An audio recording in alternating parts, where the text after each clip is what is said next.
Welcome back to my YouTube channel. મારું નામ છે ઉત્સવ પ્રજાપતિ ને હું અત્યારે છું યુરોપમાં. અત્યારે વાગ્યા છે સાંજના 7:30.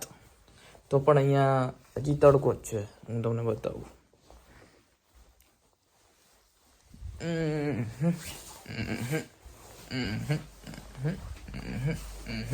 તડકો તો નથી, નોર્મલ અજવાળું જ છે. 8 વાગવા આવ્યા, 7:30 થયા, સોરી. ચલો હવે હું બહાર જઉં છું, બહાર જઈને બતાવું તમને. ઓકે ઓકે,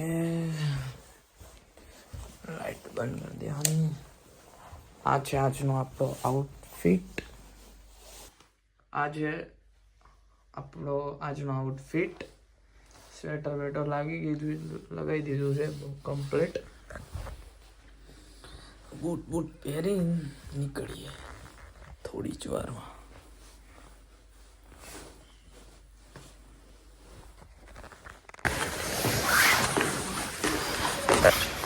અત્યારે નીકળી ગયો છું બહાર જવા માટે. ચશ્મા લગાવી દીધા છે મેં. અહીંયા કેવું હોય કે આપણે ઇન્ડિયામાં કેવું હોય કે બહાર જતા હોય ઘણા બધા લોકો હોય આજુબાજુ કે ભાઈ તમે બહાર જતા હોય, ઘણા બધા વાતો કરતા હોય. પણ અહીંયા તો શું બધા કામથી કામ જ હોય, એને કંઈ લેવા દેવા ના હોય. પોતાનું કામ જ કરતા હોય, કોઈ બહાર બી ન દેખાય તમને.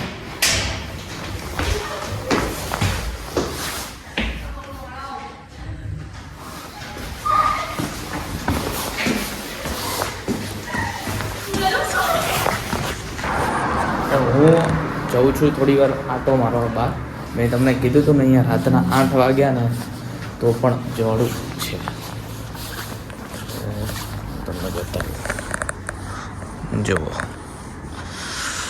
અહીંયા શું ઠંડી થોડી વધારે છે. અહીંયા હવે થોડા ટાઈમમાં સમર આવશે. પાછળનો વ્યૂ છે, સમર આવશે થોડા ટાઈમ પછી. અહીંયા આવું જ છે કે ભાઈ ચાલીને જાઓ ને અહીંયા જલ્દી કોઈ તમને પબ્લિક બી નહીં દેખાય. ઠંડી થોડી વધારે છે અહીંયા.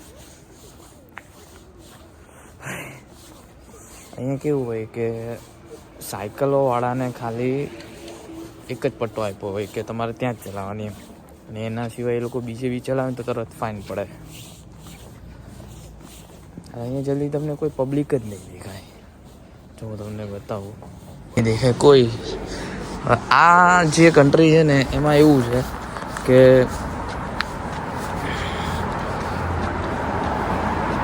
અહીંયા વુમેનની પોપ્યુલેશન વધારે છે મેન કરતાં. એટલે તમે લેટવિયા કન્ટ્રીમાં તમે ખાલી સર્ચ મારશો ને ગૂગલ ઉપર તો પણ તમને ખબર પડી જાય કે કેવી પોપ્યુલેશન છે ને શું છે ને શું નહીં. એમ વસ્તુ કે અહીંયા જેમ રાત પડે ને એમ વધારે ઠંડી વધતી જાય. ધીમે ધીમે ઠંડી વધે એટલે સમજો તારે 11 સેલ્સિયસ છે પ્લસમાં. જેમ રાત પડે એમ 10, 9, 8 એટલે અહીંયા વધારે ઠંડી પડે. તો મોસ્ટલી અહીંયા ઠંડી જ પડતી હોય છે. કંઈ ગરમી ખાલી 10-15 દિવસ લાગે કે ભાઈ 10-15 દિવસ સમર છે. પછી તો સ્નોફોલ ચાલુ થાય. તો સ્નોફોલમાં તમારે એટલીસ્ટ -10 કે પછી એની ઉપર આજુબાજુ અહીંયા ટેમ્પરેચર રહેતું હોય છે. હવે હું તમને અત્યારે મેન રોડ ઉપર આવ્યો છું, એનો વ્યૂ બતાવું તમને. આ જો આ મેન રોડ છે, મેન રોડ જ છે આમ તો. આ સિટી સેન્ટર છે. અત્યારે હું જે ચાલી રહ્યો છું ને ત્યાં એ સિટી સેન્ટર છે. અહીંથી બધી બસો મળી રહે. અહીંયા આવી રીતના હોય. અહીંયા આપણે કેમ ઇન્ડિયામાં એક દુકાન એમ અહીંયા એવું ન હોય, સુપર માર્કેટ જેવું જ હોય. જો હવે અહીંયા કેવું છે કે રોડ ક્રોસ કરવો હોય ને તમારે તો તમને બતાવું. જો સામે ગ્રીન લાઇટ થાય તમારે પેલી સાઈડ, જો પેલો ભાઈ આવે ને ત્યાં, એટલે એ ગ્રીન લાઇટ થાય ને ત્યારે તમે રોડ ક્રોસ કરી શકો. વિથઆઉટ રેડ લાઇટમાં તમે રોડ ક્રોસ કરવા તો કારવાળો તમને ઉડાડી બી દે ને તો જવાબદારી તમારી ખુદની જ હોય. એવી રીતના અહીંયા day by day rules strict થતા જાય છે. અત્યારે તો હું ચાલીને જઉં છું, ઠંડી બહુ છે, હાથ ઠરી ગયા. મારે કેવી હતી કે અત્યારે ડે બાય ડે લોકો બહુ આઉટ ઓફ કન્ટ્રી જઈ રહ્યા છે. તો અત્યારે કેવું છે, કોઈ બી કન્ટ્રીમાં જાઓ ને તમે તો પહેલાં ચેક કરી લેવું શું છે શું નહીં. નહીં તો અત્યારે ઇમિગ્રેશનવાળા તો ધંધો કરવા લઈને બેઠા જ છે કે ભાઈ તમને દિવસમાં બી તને તારા દેખાડે એવી વાતો કરે કે ભાઈ અહીંયા આવું છે ને તેમ છે ને ફલાણું ઢીકણું ને આટલા પૈસા કમાશો ને તમે. પણ જ્યારે તમે ત્યાં પહોંચો ને રિયાલિટીમાં ત્યારે કંઈ હોતું નથી એવું. એટલે જોઈ વિચારીને તમારે જાવું ક્યાંય પણ. અને હા, કોઈ મિડલ ક્લાસ માણસ હોય કે ભાઈ એને જવું જ છે તો ત્યાં જાઓ જ્યાં લોકો વધારે તમારા રહેતા હોય, સમજ્યા. બાકી તમે જેવું વિચારતા હોય કે ભાઈ બહાર પૈસા છે એવું કે નથી કે ભાઈ બહાર પૈસા નથી. છે પૈસા છે, મહેનત જોઈએ. અહીંયા એકલા હાથે બધું તમારે કરવું પડે.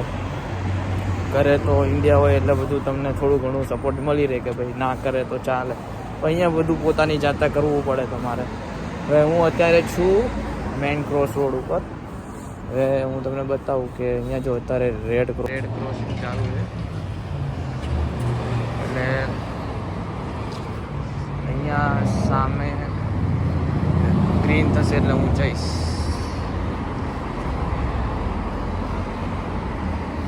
સામે રેડ ક્રોસિંગ છે,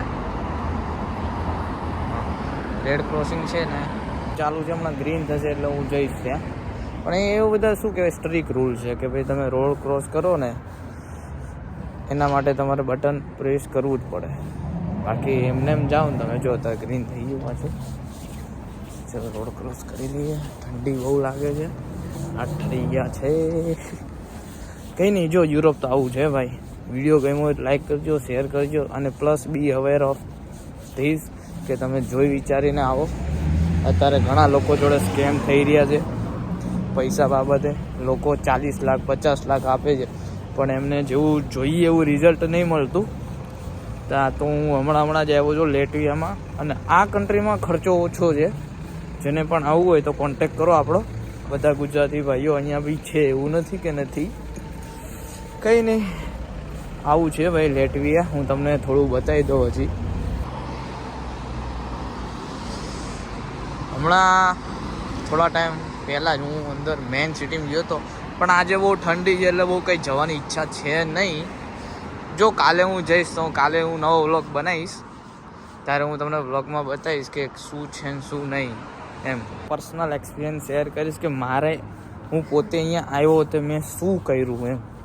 કારણ કે કન્સલ્ટન્સીવાળા ખાલી મોટી મોટી વાતો જ કરે કે ભાઈ અમે આમ કરશું ને તેમ કરશું. ભાઈ તમે ઉતરી જાઓ ને એટલે તમને એવું જ કહે કે ભાઈ જવાબદારી તમારી, તમે શોધો, આ કરો તે કરો, ફલાણું કરો ઢીકણું કરો. એમ મોટી મોટી વાતો કરે, ફેંકાબાજી એમ. બાકી જોઈ વિચારી ના હો ભાઈ. અને થોડું જાણી લો કોઈ કન્ટ્રી વિશે શું છે શું નહીં. કમાણી છે એવું ના નથી પાડતો, કમાણી નથી, કમાણી છે. પણ કેવું કે જ્યારે કોઈ છોકરો સ્ટડી કરવા બહાર આવતો હોય બરાબર, અને મિડલ ક્લાસનો માણસ કોઈ બહાર આવતો હોય, એ જવાબદારી લઈને આવતો હોય બહાર. એ બિચારો બહાર જાય, એના ઘરવાળા એક્સપેક્ટેશન હારે બેઠા હોય અને આવો કંઈ ફ્રોડ થાય તો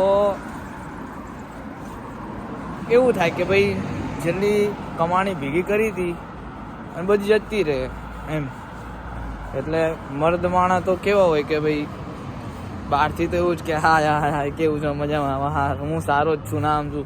પણ એના મનમાં શું ચાલતું હોય એને જ ખબર હોય. સમજ્યા તમે? આવું છે કે મર્દ માણસ કેવું હોય કે બહાર એમ કે હાય હેલો મજામાં સારું, પણ એના મગજમાં વિચારતો હોય કે સાલું હું અહીંયા આવી તો ગયો, પૈસા ભેગા ના કરી શક્યો તો મારા ઘરવાળાનું સપનું હું કેમ પૂરું કરીશ એમ. અને જેના માટે હું આવ્યો છું, લોકો પોતાના પ્રેમ માટે પણ આવતા હોય છે કે ભાઈ આ છોકરી મને મળી જાય, એના માટે બી આવતા હોય છે. તો જુઓ, વિચારો. આવું મર્દ માણા બહારથી તો ખાલી ખુશ હોય પણ અંદરથી તો કોણ કેવું છે એ પોતે જ જાણતું હોય. મહેનત માંગે ભાઈ બધે. સમયની વાત છે બધે મહેનત માગે. બાકી